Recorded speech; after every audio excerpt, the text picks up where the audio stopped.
মিটলেই গ্যাসের দাম বাড়াবে বলে কেন্দ্রকে তোপ। আগামী 5 বছর জ্বালানির দাম না বাড়ার প্রতিশ্রুতি দিক কেন্দ্র। দাম না বাড়ার প্রতিশ্রুতি দিলে প্রার্থী প্রত্যাহার করবে তৃণমূল। বিনপুরে সভা থেকে চ্যালেঞ্জ অভিষেকের। এদের মধ্যে দিল্লিতে বৈঠক হচ্ছে যে আজকে গ্যাসের দাম আবার বাড়াবো। এরা সিদ্ধান্ত নিয়েছে যে বাংলার নির্বাচন অবধি পেট্রোল ডিজেল আর রান্নার গ্যাসের দাম বাড়াবে না। আমার কথা লিখে রাখুন, যেদিনকে নির্বাচন হবে 29 তারিখ নির্বাচন, 30 তারিখ রান্নার গ্যাসের দাম 2000 টাকা হবে, আর পেট্রোলের দাম 200 টাকা হবে, আর ডিজেলের দাম 200 টাকা হবে। এখন ডিজেলের দাম আজকে লোক দেখানোর জন্য কমিয়েছে। নরেন্দ্র মোদী, অমিত শাহ, কেন্দ্র সরকারের প্রতিনিধি, আপনি মানুষের কাছে আসুন, মানুষের কাছে দাঁড়িয়ে আপনি কথা দিন যে রান্নার গ্যাসের দাম আগামী 5 বছর বাড়াবো না, পেট্রোলের দাম বাড়াবো না, ডিজেলের দাম বাড়াবো না। তৃণমূল প্রার্থী পদ প্রত্যাহার করে নেবে, এত বড় কথা বলে দিচ্ছি। এই হচ্ছে বিজেপি। সংকটকালে মানুষের পাশে দাঁড়ানো প্রশাসকের দায়িত্ব। বোঝা কমাতে কেন শুল্ক প্রত্যাহার করছেন না রাজ্য সরকার? বিজেপি শাসিত রাজ্যের উদাহরণ টেনে খোঁচা দিতে ছাড়ছেন না বিজেপি রাজ্য সভাপতি। মানুষ যখন একটু হতাশার মধ্যে আছেন, আতঙ্কে আছেন, একজন প্রশাসকের দায়িত্ব হচ্ছে মানুষকে আশ্বস্ত করা, শান্ত করা, তার পাশে দাঁড়ানো, তার সাশ্রয়ের ব্যবস্থা করা। তার জন্য মুখ্যমন্ত্রী তার মাসুল প্রত্যাহার করতে পারতেন। কোভিডের সময় একই বিবৃতি দিয়েছিলেন, কেন্দ্র সরকার এগিয়ে এসেছিল। বিজেপি শাসিত সমস্ত রাজ্য এবং একটি অবিজেপি শাসিত রাজ্য আজকে মানুষের পাশে দাঁড়ানোর স্বার্থে পেট্রোল ডিজেলের উপর থেকে তাদের শুল্ক প্রত্যাহার করেছে।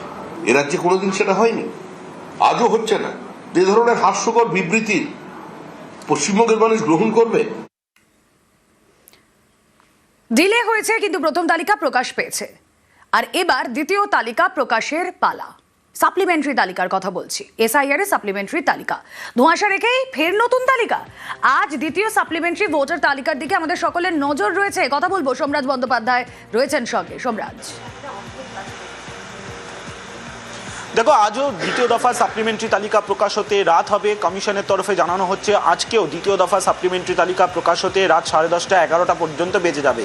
ইতিমধ্যেই নির্বাচন কমিশন জুডিশিয়াল অফিসারদের সাইন করা বুথ ভিত্তিক সাপ্লিমেন্টারি তালিকা পেয়েছে। এবার সেই তালিকা আপলোডের প্রক্রিয়া শুরু করেছে নির্বাচন কমিশন, এবং সেই কারণেই মনে করা হচ্ছে যেহেতু 4 থেকে 6 ঘন্টা কমিশনের সময় লাগবে, কাট অফ টাইম ছিল বিকেল 5টা পর্যন্ত, অর্থাৎ 5টা পর্যন্ত জুডিশিয়াল অফিসাররা যত সংখ্যক সাপ্লিমেন্টারি বুথের তালিকা সাইন করে পাঠিয়েছেন তত সংখ্যক বুথের তালিকা দ্বিতীয় সাপ্লিমেন্টারি তালিকা আকারে প্রকাশ করবে নির্বাচন কমিশন।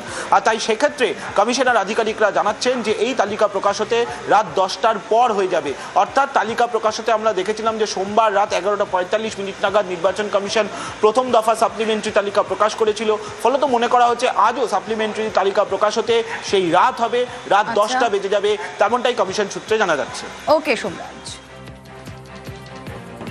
যদি ওরা 5টার সময় মধ্যে কাট অফ থাকবে তো 9টা 10টা বেরোবে। ইসি এটা ইসিআই যে আছে, যত অবজারভার আছে পশ্চিমবঙ্গে, জেনারেল, পুলিশ আর ফাইন্যান্স, ওদের সঙ্গে মিটিং করছে। এসআইআর এর নামে গণহত্যা কমিশনের এখনো পর্যন্ত সাপ্লিমেন্টারি তালিকা প্রকাশের না আসায় ক্ষুব্ধ মমতা। বিজেপির কথায় কমিশন নাম ভ্যানিশ করছে বলে সপ্তমে সুর তৃণমূল নেত্রী। সব বাদ দিয়ে দিচ্ছে, এখনো পর্যন্ত লিস্ট বের করেনি। আমার কথা হচ্ছে সুপ্রিম কোর্ট বলেছিল লিস্ট বের করতে। ফার্স্ট সাপ্লিমেন্টারি লিস্ট আমরা কেউ এখনো পাইনি, পাবলিক ডোমেনেও আসেনি। এর থেকে বেশি গণতন্ত্র হত্যা, আনফরচুনেট ফর ডেমোক্রেসি হতে পারেন না। 28শে ফেব্রুয়ারি লাস্ট লিস্ট বেরিয়েছিল, তারপরে অ্যাডজুডিকেশনের লিস্ট। এতদিন ধরে হিয়ারিং হলো, তাতেও তো 50% নাম আমি শুনেছি কেটে কেটে বাদ দেওয়া হয়েছে, এবং দেখে দেখে বাদ দেওয়া হয়েছে। যা চলছে তার সুপার হিটলারকেও ছাড়িয়ে যাবে। টোটালটা বিজেপি ভ্যানিশিং ওয়াশিং মেশিন হয়ে গেছে। ডেমোক্রেসিটাকেই ভ্যানিশ করে দিচ্ছে, মানুষের অধিকারটাকেই ভ্যানিশ করে দিচ্ছে। এদের দেখে আমার ঘৃণা হয়, লজ্জা হয়। বাংলার প্রতিটা মানুষ এর জবাব দেবে। একটা পরিবারে একজনের ভোটের নাম আছে, 4 জনের নেই। আর দেখে দেখে অনেক কমিউনিটি থেকে লক্ষ লক্ষ নাম বাদ দেওয়া হয়েছে। কার জমিদারি এটা? বিজেপির জমিদারি দেশটাকে বেচে দিয়ে লজ্জা করে না? মানুষের ভোটাধিকার কেড়ে নিয়ে ভোট করবে, আর ভ্যানিশ কুমারের নামে ওয়াশিং মেশিন চালাবে, আর সবকিছু লোক সহ্য করবে? বিদ্রোহ হবে, ধর্মের কল বাতাসে নড়ে। আজ রামনবমীর দিন বলে গেলাম। এসআইআরে একের পর এক নামবাদে ষড়যন্ত্রের অভিযোগে বিজেপি ও কমিশনকে তুলোধনা মমতা। জেলায় জেলায় ট্রাইব্যুনাল তৈরির দাবি তৃণমূল নেত্রী। আমি শুনেছি সুতির একটা ব্লকে লক্ষ্মী আছে মনে হয় 500, একটা বুথে 400 বাদ, এরকম অনেক জায়গা আছে। বসিরহাটে একটা ব্লকে হয়তো 600 ভোটার আছে, 400 বাদ। এসব কে করেছে, কারা করেছে? একদিন না একদিন তো মানুষ কৈফিয়ত চাইবে।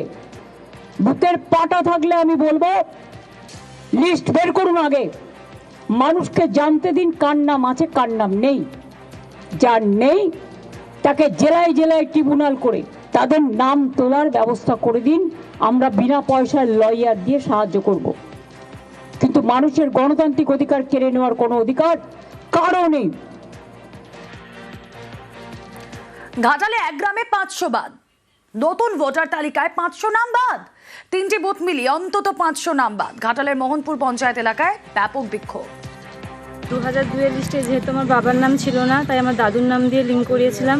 আমার দাদুর নামের স্পেলিং মিস্টেক ছিল, সেই জন্য আমি সব ডকুমেন্টস জমা দিয়েছি। আমার বার্থ সার্টিফিকেট, মাধ্যমিকের অ্যাডমিট কার্ড, কাস্ট সার্টিফিকেট, তারপরেও আমার নাম ডিলিট হয়ে গেছে। এখন কি করবে? আইনের দ্বারস্থ হবে। হ্যাঁ, আমাকে ডাকা হয়েছিল ভোটারদের জন্য, কিন্তু আমার বাবার নাম বলা হয়েছে এআই টেকনোলজিতে। আমার বাবার নাম শেখ ফজলুর রহমান আছে, এআই দেখানো হচ্ছে এ রহমান। তো সেক্ষেত্রে আমি সমস্ত আমার জন্ম সার্টিফিকেট থেকে এবং হচ্ছে মাধ্যমিক উচ্চ মাধ্যমিক গ্র্যাজুয়েশন অনার্স দিয়েছিলাম, Aadhaar card, voter card, PAN card, driving licence, তারপরও আমার নাম ডিলিট করা হয়। আইনের দ্বারস্থ হয়েছে, ট্রাইব্যুনালে অলরেডি অ্যাপিল করে দিয়েছি। ঘাটালের মোহনপুর পঞ্চায়েত এলাকায় ক্ষোভ।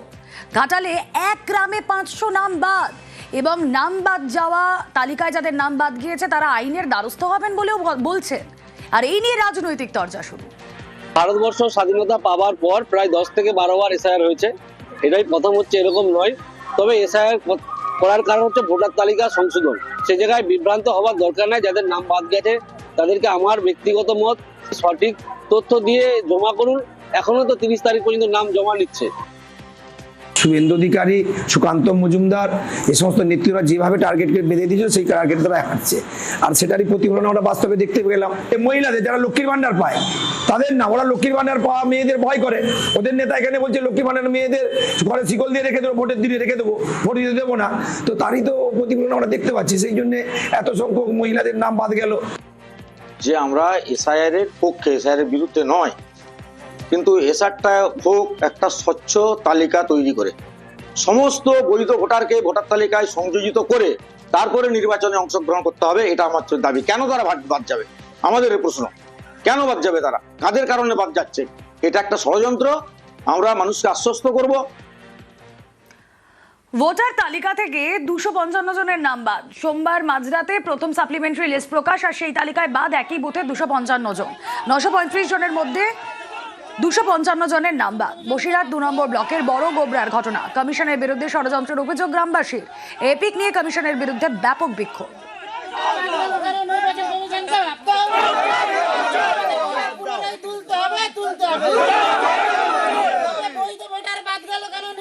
দুশো 255 জনের নাম ডিলিট হয়ে গেছে। 255 জনে এখানকার বৈধ নাগরিক। এই বৈধ নাগরিকের নামটা কাটা গেল কেন? নির্বাচন কমিশনের কাছে আমরা জবাব চাইছি। প্লাস আমাদের নামটা পুনরায় যেন তুলতে পারে, আমরা 2026-এর নির্বাচনটা যেন দিতে পারি। সব ডকুমেন্ট দিয়েছি, মাধ্যমিকের অ্যাডমিট দিয়েছি, জন্ম সার্টিফিকেট দিয়েছি, তারপরেও আমাদের নামটা কাটা গিয়েছে। নির্বাচন কমিশনের এই জবাব দিতে হবে আর আমাদের নামটা পুনরায় তুলতে হবে। আমরা প্রচুর আতঙ্কে আছি। কারণ আমরা কি করবো আমরা কিছুই বুঝতে পারছি না। পুরো গ্রাম এখন আতঙ্কে আছে। 255 জনকে এইভাবে হেফাজতলি বাদ দিয়েছে। বাদ দেওয়ার মতো তারা না, তারা সত্যিকারেরই ভোটার বা ভোটার হওয়ার যোগ্য বা ভোটার মানে ভোট দেওয়ার যোগ্য, কিন্তু সেই প্রার্থীগুলোকেই বাদ দিয়েছে, সেই ভোটারগুলোকে। আর একটা কথা বলছি যে এদের যেই বাদ দিয়েছে সেসব দেখলে দেখলে নিজেরই কষ্ট হচ্ছে। আমি নিজেই কি করে তাদের সামনে যাবো এটাই আমি ভেবে পাচ্ছি না। এর জন্য দায়ী নির্বাচন কমিশন দায়ী। প্রিসাইডিং অফিসাররাই কমিশনের বিচারাধীন। উত্তর 24 পরগনার শতাধিক শিক্ষক বিচারাধীন। বিচারাধীন শিক্ষকদেরই ভোট কর্মী নিয়োগ কমিশনের। ভোটার তালিকায় নাম থাকা নিয়ে আশঙ্কা শিক্ষকদের। বারাসাতে জেলা শাসকের দপ্তরে দরবার। আজকে প্রায় 100-200-এর ওপর ছিল আমাদের বারাসাতের মধ্যে ট্রেনিং ছিল, যারা সবই প্রিজাইডিং অফিসারের তার নিয়োগপত্র পেয়েছে, কিন্তু তারা অ্যাডজুডিকেশন বিচারাধীন। আসলে আমরা নিজেরাই তো এখন প্রশ্নচিহ্নের মধ্যে রয়েছি যে আমরা ভোট দিতে পারবো কি না, আমরা ভোটাধিকার আমাদের থাকবে কি না। আমরা সব ডকুমেন্টস জমা দিয়েছি। জমা দেওয়া সত্ত্বেও এখনও কোনো কিছু ফয়সালা হয়নি, কিন্তু আমাদের এদিকে নির্বাচনের দায়িত্ব দেওয়ার জন্য প্রিজাইডিং অফিসারের দায়িত্বের চিঠি চলে এসছে। ভোটার থাকবো না, তাহলে সেক্ষেত্রে কী করে আমরা ডিউটি পালন করবো? এটা তো আইনতভাবে মনে হয় সঠিক হবে না।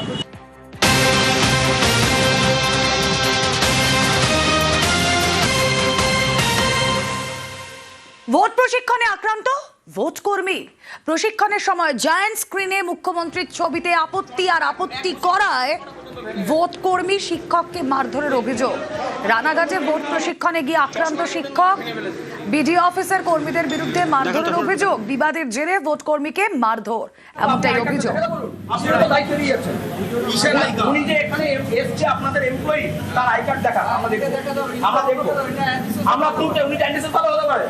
আপনাদের হয়তো ভয় দেখিয়ে রেখেছে, এরকম তো হতে পারে। ওনার আইডি প্রুফ দেখাতে বলেন। আপনি কোন স্কুলে চাকরি? আপনার জানার দরকার নেই। আমি দেখাবো না। আপনি কোন ব্লকে পড়েন? আমি হাসখালি। হ্যাঁ বাস ঠিক আছে। না এই দাঁড়ান আপনি দাঁড়ান। কেন আপনি ওনাকে বাঁচাচ্ছেন? বাঁচানোর উনি বাঁচাচ্ছেন। উনি এত বড় অন্যায় করলেন আপনি ওনাকে বাঁচাচ্ছেন। আপনি ওনাকে বাঁচাচ্ছেন বলার জন্য, আপনি কথা বলার জন্য ওনাকে আইডি প্রুফ দেখাতে বলুন। আপনি দেখে আপনারা এখানে কথাটার বাস্তবতা দেখুন। আপনি কি করবেন? না ভয় দেখাচ্ছেন। আপনি কি করবেন? আমার স্টাফ কে আছে? আপনি কোথাকার ভিডিও? আমি হ্যাঁ আপনার স্টাফ কে আছে আমার জানার অধিকার আছে। হ্যাঁ আপনি এত বড়ই বলেছেন।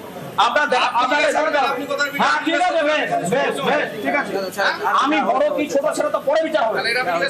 না আমার গ্রুপ আছে দেখেন না আপনি। ঠিক আছে ভিডিও স্যার এসছে তো কি উনি উনার জায়গায় ভিডিও। এখানে ট্রেনিং শুরু হওয়ার আগে মুখ্যমন্ত্রীর অ্যাড হচ্ছিল, তখন এখানে সাদা পর্দায় আমি তখন বলেছি যে নির্বাচনী বিধি ভঙ্গ হচ্ছে। এ দায়িত্বে ছিল একজন, এখানে এসে বললো যে কি হচ্ছে তাতে, ওতে কিছু হয় না, হতেই পারে। তখন আমি বললাম যে আপনার আই কার্ডটা দেখান। তারপরে ভিডিও কার্ডে কিনেছিল, ভিডিও আমাকে বলছে আপনার আই কার্ড দেখান। ভিডিওর সামনে আমাকে এখান থেকে তুলে নিয়ে যাওয়া হয়। পাশের ঘরে গিয়ে যে যেরকম মেরেছে ভিডিও অফিসের স্টাফেরা আমাকে মেরেছে। আমাকে বলছে আমি নাকি আর বেশি দিন নেই, আমাকে মার্ডার করে দেওয়া হবে। আমি আজকে নিরাপত্তাহীনতায় ভুগছি। আমাকে মারার কারণ আমি প্রতিবাদ করেছি। আমি চাইছি এর একটা বিহিত হোক। বলছে আই কার্ড দেখান, ওনার আই কার্ড দেখান। এবার সবসময় তো আমাদের কাছে আই কার্ড যে আমার কাছেও তো আই কার্ড নেই। আমি আমার কাছে বলছেন আপনি কোথাকার ভিডিও, ঠিক আছে আপনার আই কার্ড দেখান। আমার কাছেও তো ধরুন আমি আই কার্ড নিয়ে বেরোই, ঠিক আছে আই কার্ড নিয়ে আমার কাছে নেই, আমাকে তো দেখাতে পারছি না। এই কথাতে দু কথা হয়েছে। হওয়ার পরে আমার যেটা ভিতরের কোনো ইয়েতে যখন মাস্টারমশাই গেছে তখন মনে হচ্ছে দুপক্ষের মধ্যে তাদের ছিল আমাদের কিছু স্টাফ। আমি এখন দেখছি কারা ছিল, মারামারি যদি করে থাকে আমরা তার এগেইনস্টে স্টেপ নেব। রানাঘাট মহকুমা শাসকের অফিসের বাইরে বিক্ষোভ। মহকুমা শাসকের অফিসের বাইরে বিক্ষোভ ভোট কর্মীদের। হাঁসখালির ভিডিও সহ অভিযুক্তদের গ্রেফতারের দাবি।